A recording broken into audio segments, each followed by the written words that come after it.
Papež Frančišek je pred opoldansko molitvijo Raduj se, kraljica nebeška 24. aprila spomnil na sobotno beatifikacijo 5 mučencev v Španiji.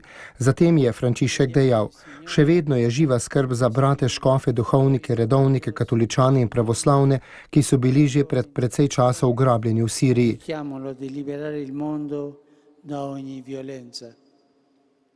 Naj se usmiljeni Bog dotakne src ugrabiteljev in stori, da bodo čim prej ti naši bratje osvobojeni in se bodo lahko vrnili v njihove skupnosti.